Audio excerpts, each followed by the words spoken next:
Muy buenos días, seguidores del periódico El Titular. Un gusto saludarlos desde la ciudad de Santa Cruz de la Sierra para Bolivia y el mundo, hasta donde llegue el maravilloso poder de las redes sociales. Son exactamente las 10 de la mañana con 58 minutos de este día, lunes 18 de mayo del año 2026. Saludos a nuestros estudios. Está, ya vemos en pantalla, el arquitecto Rudy Rojo, exdiputado nacional. Buenos días, gracias por venir. Buenos días, Vidal. Muchas gracias a ustedes que nos tienen aquí en la radio siempre para poder dar la opinión de uno de los análisis de lo que viene sucediendo a diario, de lo que nos enteramos todos por diferentes los medios, pero aquí podemos hacer un análisis crítico con toda libertad. Muchas gracias, gracias. Valoro de verdad esa apreciación que tiene por este medio de comunicación alternativo para la población. Arquitecto, está viviendo el país momentos muy difíciles en este momento. Hay sectores que están ya en la sede de gobierno, están pidiendo la renuncia del presidente Rodrigo Paz. Ya hemos vivido esta historia antes, ¿no? Hoy, ¿cuál cree usted que es el futuro más cercano por venir de nuestro país? Debemos decirle dentro del tema que lo habíamos un poco manifestado, que se estaba dando esta situación. Vidal, vos lo decías con más eh, conocimiento porque tenés mucha gente que viene y habla de las cosas que son las que diferentes análisis de este, pero cuando yo manifestaba de que la COP, después de haber recibido el 20% para todos los trabajadores con el tema del salario mínimo, que ha sido un golpe también fuerte para los que tienen estas pequeñas empresas que tienen apenas han subsistido, eh, pero que la COP pide otro 20% para que no sea efectivo. Porque se vuelve irracional pensar de que sobre un 20% del salario mínimo le aumentan al 20% a todos los... No es que no se lo merezcan, es que el país no tiene condiciones y el tema de los grandes, pequeños y esa gente que trabaja en el día a día.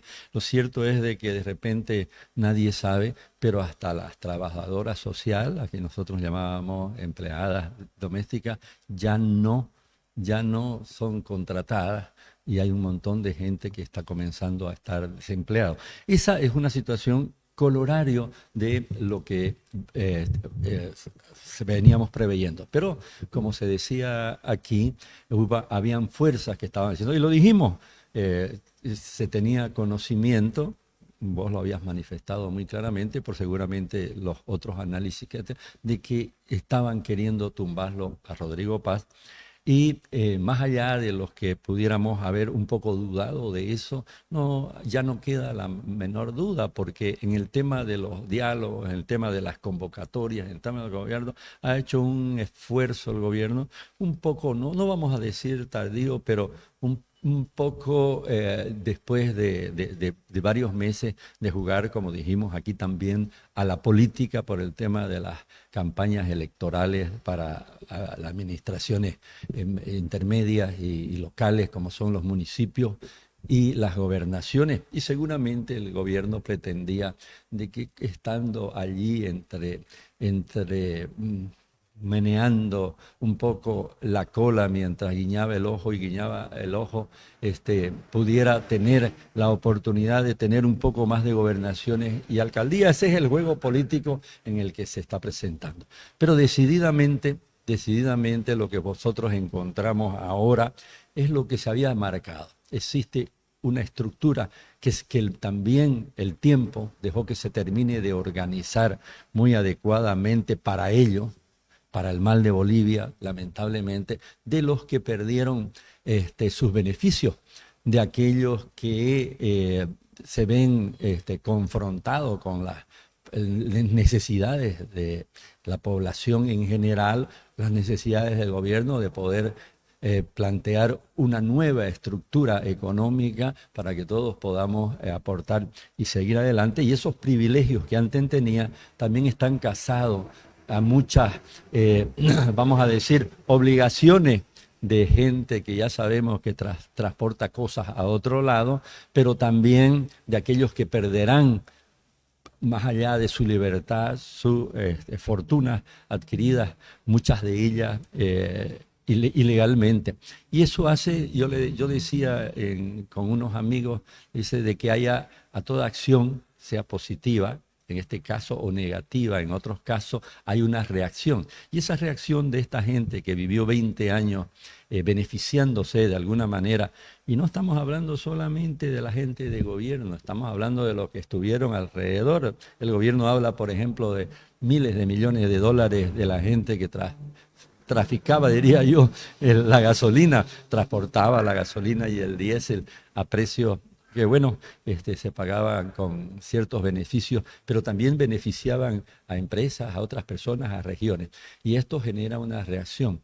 Lamentablemente, con los que engordan son los dirigentes. Si usted hace un análisis, deben haber unos, exageraremos, unos 5.000 dirigentes que se han vuelto ricos, están gorditos, bien comidos, tienen salarios jugosos como ya se han y van a perder esos beneficios. Y esa gente tiene tiempo y dinero para poder solventar por algún tiempo o para tener la suficientemente discurso para que la otra pobre gente que cree que se puede seguir beneficiando de esa situación, los ayude a bloquear, a hacer. Todo mundo sabemos de que si somos 11 millones de personas aquí dentro de Bolivia y otros 2 millones por fuera, de esa gente pues serán unos 200.000 a reventar los que tienen esa capacidad de poder recibir, dicen que entre 100 y 300 bolivianos, porque hay mucho dinero de todo esto que hemos hablado antes, para poder solventarlo hasta cierto tiempo, porque no es posible que en poblaciones, en ciudades, falte la comida y ellos sigan comiendo lindo, digamos. O sea, hay una situación que no cuadra, Vidal, en relación a porque dicen que no lo sustenta nadie. ¿Y cómo es que ya van 16, 17 días con ahora y ellos no se lo ven que hayan enflaquecido nada, ni que le falte agua, ni que le falte cobija allá donde hace frío? Y que las poblaciones estén sufriendo por la falta incluso de comida, incluso de agua. Es una situación que ya vivimos nosotros en diferentes oportunidades cuando dijeron, y todo el mundo lo sabe porque se pusieron al público las órdenes de alguien que decía, le quitamos el agua, le quitamos la comida y ya van a ver cómo funciona la cosa. ¿Por qué? Porque en 1985, en 1983, del 83 al 82 al 85, cuando Siles Suazo manejó este país y quiso llevarnos a una asamblea popular, para que la gente sepa, la asamblea popular era eliminar la justicia y que un grupo de ciudadanos, elegidos por supuesto por, entre comillas, el pueblo, como lo hace Cuba, como se hizo antes en la Unión Soviética, sean los que determinen quién vive, quién muere, quién tiene propiedad y quién no tiene propiedad. Eso ha sido la Asamblea del Pueblo y la sigue siendo en Cuba. Cuando se propuso eso, entonces la población reaccionó. La población reaccionó como reaccionó también en el tiempo de las pititas. Yo aquí quiero hacer referencia, porque me gusta hacer referencia de algunas cosas que nos atraen. Hemos leído a Ernest Hemingway. Él era un escritor muy famoso, corresponsal de guerra, que escribe ¿Por quién doblan las campanas? Es un libro fue muy conocido en la época de los 70 en que yo comencé mi estudio, pero se mantuvo mucho tiempo y fue muy referenciado en el tiempo en que habían unos movimientos socialistas, comunistas inclusive, de los años 60 aquí en Bolivia. Y él decía, ¿por qué doblan las campanas? ¿No es cierto? Cuando en los pueblos alguna personalidad es agredida o además o es muerta. Y después termina diciendo, ahora las campanas doblan por todos nosotros. Pero hay una frase que la quiero leer porque para no quitar ningún detalle, que es una frase célebre de él que tiene ese libro. El mundo nos quiebra a todos y después muchos se fortalecen en las partes rotas. Fíjese de que es una frase que hemos visto nosotros y creemos que puede ser posible. Después de 1985, cuando salimos todos a las calles, éramos pelados, estudiantes. Yo acababa de terminar de salir profesional, no tenía ni un peso en el bolsillo, tenía ya un hijo. Pero no alcanzaba. Todos fuimos millonarios porque la inflación se volvió y nos entregaban en papel bond, un cheque al portador que era de 1 millón, de 2 millones. Usted iba al mercado a comprar y al otro día valían más las cosas porque el dólar subía infinitamente. Casi llegamos a esa situación, ojalá no la lleguemos. Pero, y eso hizo que la gente, que comiencen a doblar las campanas. Cuando se dice doblar las campanas, significan tin, tin, tin en los pueblos, tin, tin, tin, hay pan, tin, tin, tin, están atacando a fulano, tin, tin, murió tal. Entonces las campanas ahora doblan por nosotros y tenemos una responsabilidad, Vidal. Así como estás vos en ese micrófono hablando todos los días lo que te parece adecuado, lo que te parece justo, escuchando a muchas personalidades y gente del pueblo que tiene su opinión, pero es el momento en que doblen las campanas para que los pueblos, las ciudades, podamos salir a defender lo que corresponde. Y en esto, más allá de que estamos en una situación muy difícil, de un punto de quiebre entre lo que nos dejaron en la bancarrota y la otra gente que quiere salir desde el pequeño comerciante, de la que vende pastillas en cada calle del país, desde aquel que va a querer hacer un trabajito porque se comienzan a terminar los trabajos, pero que sabe que si no lustra 3 botines o 4 botines al día, al otro día no va a tener que poner. Pero si no hay gente en la calle que trabaje, que le puede pagar esos 3 o 4 pesitos para el lustre, por así decirlo, no va a tener oportunidad de que hayan zapatos para lustrar. Es una forma de decir de que nos estamos jugando en este momento todas las posibilidades. Nosotros, las que ya vivimos algún tiempo y hemos podido hacer ese esfuerzo varias veces, hacemos a través de este medio, a través del medio de ustedes, lo que podemos, pero los jóvenes, las universidades, yo acabo de conversar hace una semana con un dirigente universitario y ¿sabe qué le dije?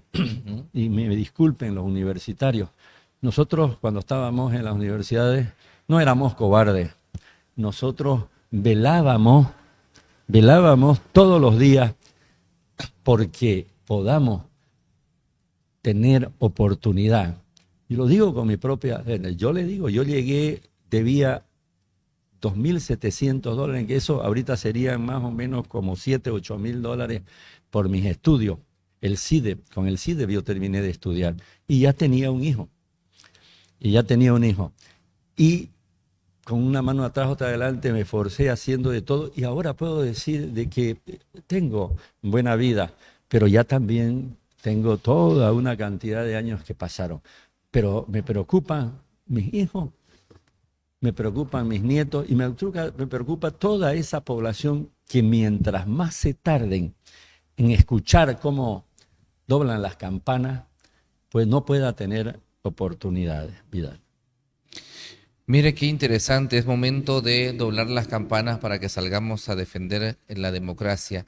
Ha ido empeorando esta situación desde que venimos conversando, arquitecto Rudy Rojo, y ha ido empeorando al punto de que hoy vemos ya a unas personas, no sé si ponchos rojos o gente disfrazada de ponchos rojos, con armas en las calles.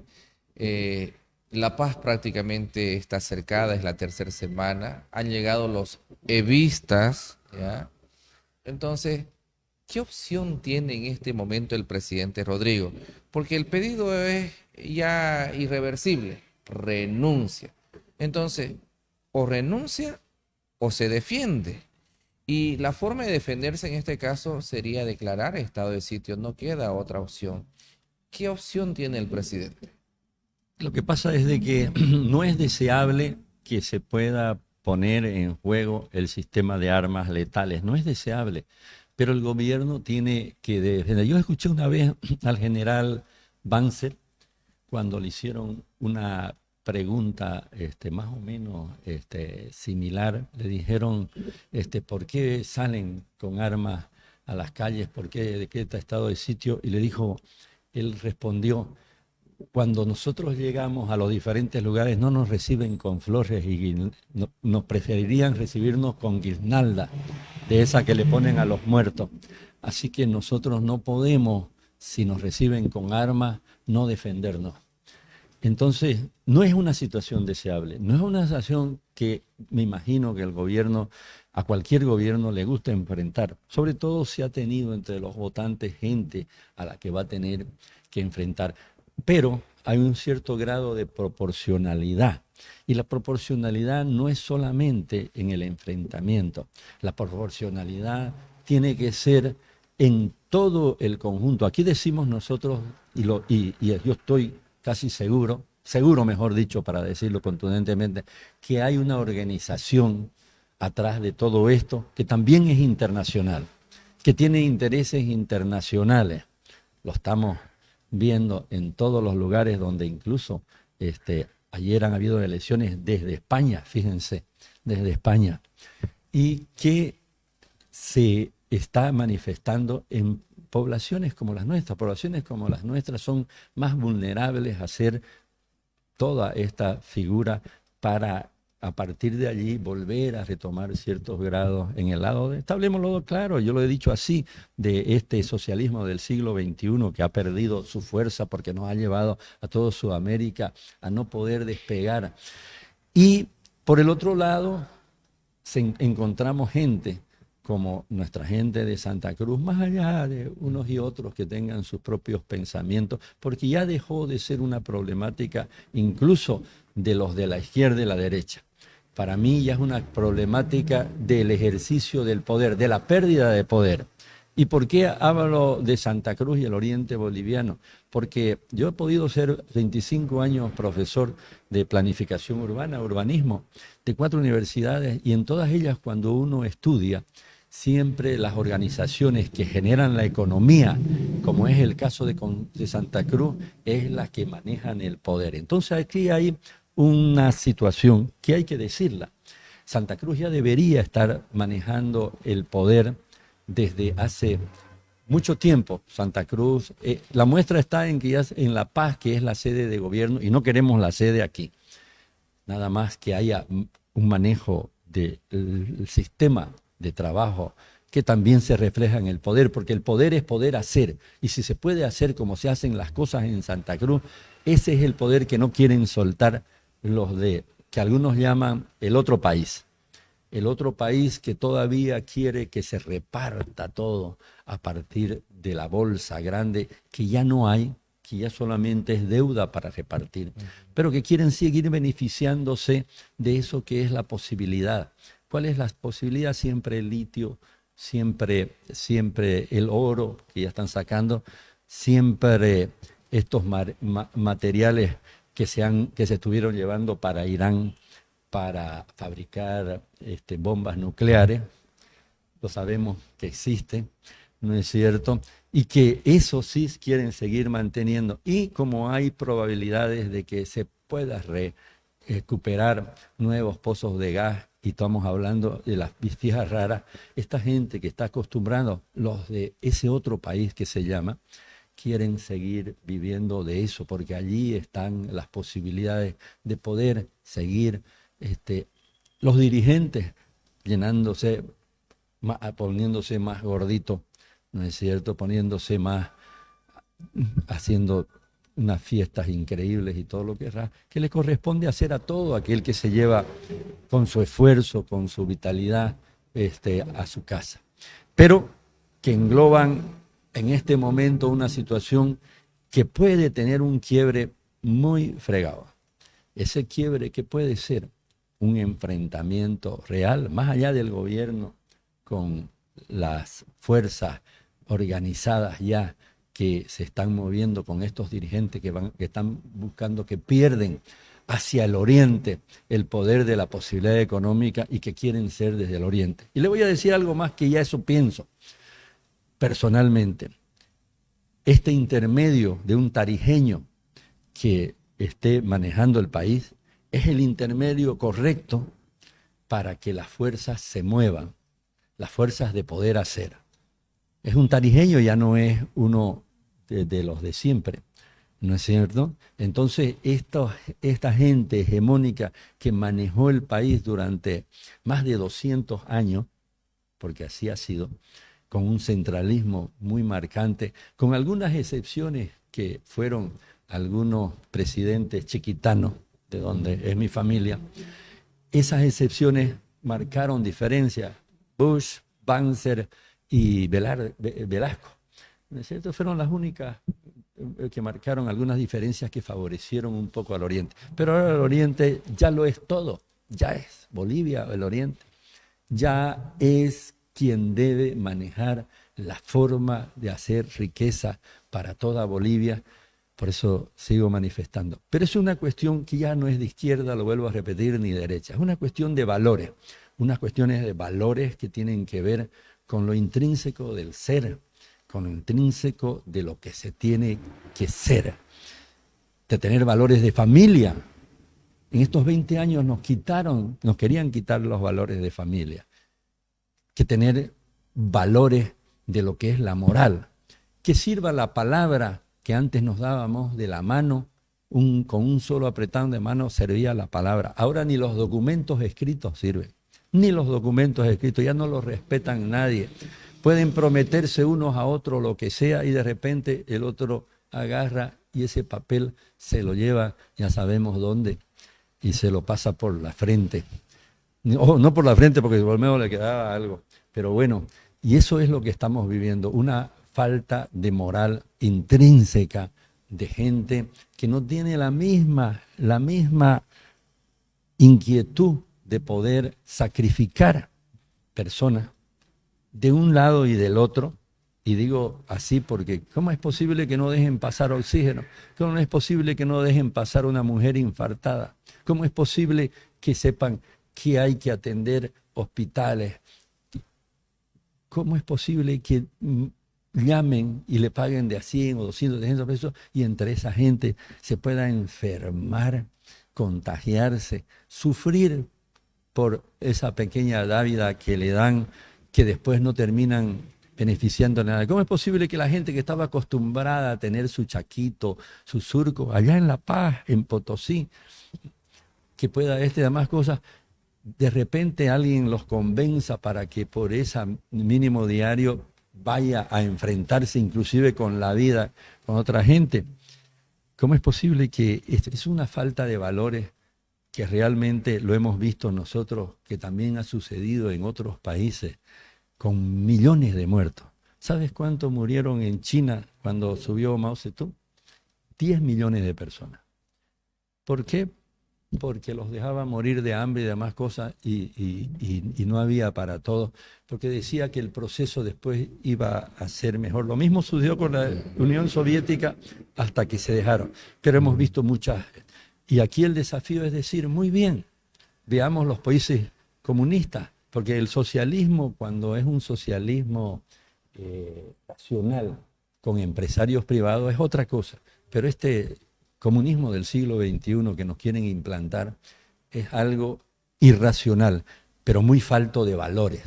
Y cuando faltan los valores intrínsecos, los valores que respetan el ser humano y la naturaleza como tal, estamos en un camino muy peligroso, que puede reventar en cualquier día, que también depende de lo que quienes manejan el poder tengan la sabiduría suficiente, la sabiduría para saber dónde y cuándo ejercer la fuerza, pero también la sabiduría para saber entrar a conversar con la otra gente que no sean estos dirigentes que solamente quieren beneficios personales, que no solamente quieren que en el fondo puedan ellos tener los beneficios que tuvieron durante tanto tiempo.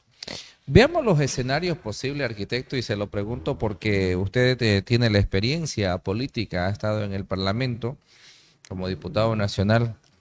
¿Por qué le planteo ver los escenarios posibles? Porque ya es evidente de que hay una crisis, de que no hay retroceso en el pedido de renuncia y que se va a complicar en las próximas horas.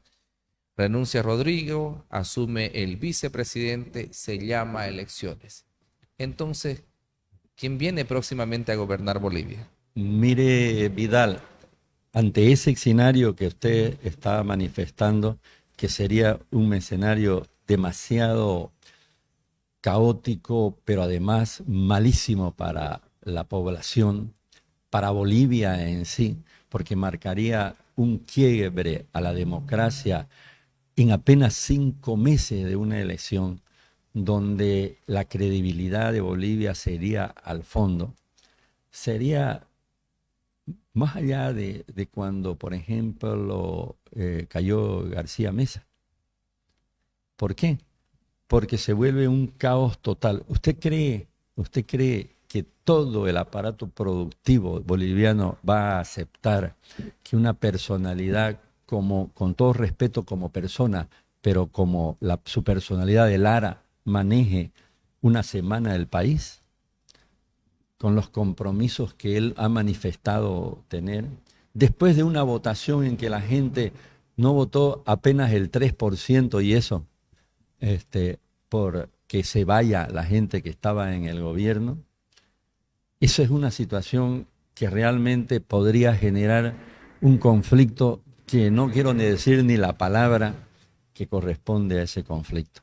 Y de ahí pensar en que vaya a haber un proceso democrático normal, lo dudo mucho. ¿Por qué? Porque no nos engañemos, ya sucedió.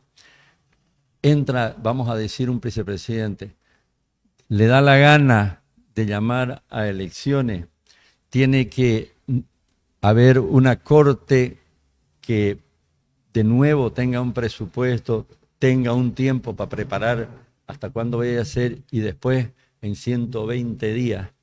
Hasta eso el país se vuelve una calamidad. No debemos llegar a esa situación. Corresponde, por eso digo, sabiduría y la bendición del Creador para que este gobierno pueda avanzar, porque si no, todos nos vamos a ir al tacho. Eso está clarísimo, porque no se va a aceptar por ninguno de los lados. Ya está por un lado radical. Imagínense por el otro lado que todavía no están escuchando que doblan las campanas. Este otro lado que todavía recién comienza a escuchar que doblan las campanas por todos los demás, no se han manifestado. Pero si se da un quiebre de ese asunto, se puede manifestar de la peor manera. Ya lo hemos vivido en otras ocasiones. Nosotros que ya hemos pasado desde que Santa Cruz no llegaba más que un poquito más allá del primer anillo, casi al segundo, y ahora que es una Santa Cruz que ya es metropolitana con Guarnes y Montero, sabemos a lo que nos podemos enfrentar, pero nunca hemos llegado, como ellos pretenden, a una guerra civil. La otra parte del país, incluida Santa Cruz, que hoy se está reuniendo a través de su institucionalidad en el Comité Cívico en este momento, no comparte esta idea de una transición, una renuncia, bloqueos, protestas, más aún Santa Cruz que es productiva. Pero es muy importante que la representatividad pueda manifestarse también. Hace una semana o un poco más, el presidente Rodrigo Paz logró reunir 600 líderes recientemente electos en las urnas, entre ellos el alcalde de Santa Cruz, el gobernador de Santa Cruz. ¿Cuál cree usted que debe ser en este momento el manifiesto que debe dar la institucionalidad cruceña, incluidas sus autoridades recientemente electas? El Comité Cívico de Santa Cruz siempre ha sido el crisol donde se han manejado las fuerzas orientales para presentar alternativas, más que alternativas, fortalezas dentro de lo que ha sido la población cruceña. Ha recuperado el Comité Cancún, no neguemos que tuvo un bajón muy grande, y ha recuperado bastante la institucionalidad, y las fortalezas de sus autoridades actuales tienen que tener también la suficiente sabiduría y tolerancia para poder escuchar un poco a los sectores, pero sobre todo a ser contundentes en manifestarse. Cuando yo hablaba justamente de que por qué doblan las campanas, las castañas doblan por nosotros, ese es el primer campanazo. Ese es el primer campanazo que suena de las instituciones nuestras, en las que creemos que tienen siempre la palabra para poder manifestarse. Y si ustedes me permiten poder decirlo, tenemos entre ellos unas personas que sí saben manifestarse. Tienen que tener la suficiente prudencia para poder encontrar las palabras necesarias para poder englobar a todos. Se reunieron 1.600 personas de dirigentes de todo tipo y se impuso afuera de esa dirigencia, que supuestamente es la gente pensante de todo Bolivia, sus representantes, diríamos así, se impusieron los que no quisieron escuchar, los que no quisieron ir, los que ya tenían decidido desde el momento en que perdieron las elecciones, desde el momento en que atraparon a algunos de sus delincuentes, ya habían decidido lo que debería pasar con este país. El caos. El caos. No se olviden que después de la Revolución Cubana, en 1959, Fidel Castro y el Che Guevara y mucha gente internacional decidieron que el crisol que ellos deberían empujar para que después explosione en toda Sudamérica fue Santa Cruz de la Sierra, Bolivia. Fue Bolivia en realidad. Esa es parte de la historia, pero también eso se ha reflejado en el Congo, se reflejó en Vietnam, se reflejó en otras partes del mundo, porque es un pensamiento que se contrapone. Solo que eso estaba marcado por una posición ideológica. Y en las posiciones ideológicas yo respeto todas. El padrino de mi hija, Paco Araúz, es declarado un filósofo socialista comunista, padrino de mi hija, y hemos discutido desde nuestros 10 años hasta ahora posiciones, ¿no es cierto? Porque uno debe respetar, pero cuando la situación se convierte en otro grado, que es un grado de poder solamente, no de poder hacer, sino de poder, y en este caso para defenestrar a uno sin escucharlo, porque el hecho de que no hayan ido a escucharse en estos 1.600 líderes es porque ya tenían una determinación totalmente definida sin querer intercambiar esto. Lo hemos visto, ¿no es cierto? Si uno lee a Lenin, a Trotsky, tenían su forma de pensar, hacer y lo hicieron, pero después cuando vino el siguiente gobernante, le importó un pepino lo que era el tema netamente ideológico, y para poder hacer y crecer la Unión Soviética creó guerra, creó hambre, destruyó países para poder anexarlos. Todo el mundo sabemos, hablamos de Stalin, y todo el mundo sabemos cuáles fueron las consecuencias de esa Unión Soviética estalinista. Duró muchos años. ¿Por qué? Porque esa es la forma. Aquí ha durado 20 años. Una persona que entró porque estaba cansada el pueblo de alguna situación que se dio en la parte de la visión económica, pero después se transformó en un dictador y ahora lo sabemos. Pero además dejaron las arcas no solamente vacías, ¿no?, sino en una deuda terrible que nos va a costar peor todavía ahora recuperar. Es que uno tiene que escuchar un poquito la historia, uno tiene que conocer, porque se repite. Y en Bolivia lamentablemente somos para bien cuando digo lamentablemente, o si no para bien o para mal, el centro de Sudamérica. Y de cualquier manera están queriendo explosionarnos. Ojalá de este comité cívico haya la suficiente sapiencia para proponer algunas cosas. Pero de todas maneras, lo primero que tenemos que hacer es defender lo que hemos construido. Debemos defender lo que hemos construido. A los cruceños no nos regalaron nada los del centralismo. A los cruceños siempre nos miraron como si fuéramos de otro canchón. A los cruceños nos hemos puesto nosotros las pilas para ponernos en tu lugar. Y si tenemos que defender esa situación, hagámoslo. Hagámoslo con sapiencia, pero hagámoslo con fortaleza. Están sonando las campanas. Escuchémosla. Que así sea. Bueno, un poquito repasando el panorama en las redes sociales, acabo de confirmar, se está reuniendo la gente en el Comité Cívico en este momento para definir una postura institucional. Y en la ciudad de La Paz, desde la Ceja del Alto, está bajando la marcha de vista y otros sectores que están movilizados exigiendo la renuncia del presidente Rodrigo Paz. No hay un manifiesto oficial de parte del presidente, de hecho, hace unas tres días aproximadamente que no habla el presidente, ha sido el vocero el que ha salido a la palestra, porque también mucho se ha desgastado el presidente frente a estos sectores. Arquitecto, gracias por venir y que ese campanazo que está sonando en el Comité Cívico sea una alerta para que todos podamos salir en su momento. Gracias. Que ese campanazo se escuche en toda Bolivia, porque esa gente que también quiere producir, que también quiere vivir, que también quiere todavía ser parte de este país de una manera unitaria, lo pueda hacer. Si no, nos toca ya comenzar a pasar de una autonomía a un federalismo. Ojalá tengamos días mejores en los próximos días. Seguidores del titular, los invitamos a ustedes a compartir esta entrevista. Puede dejar sus comentarios siempre en el marco del respeto. Que tengan buenos días. Permiso.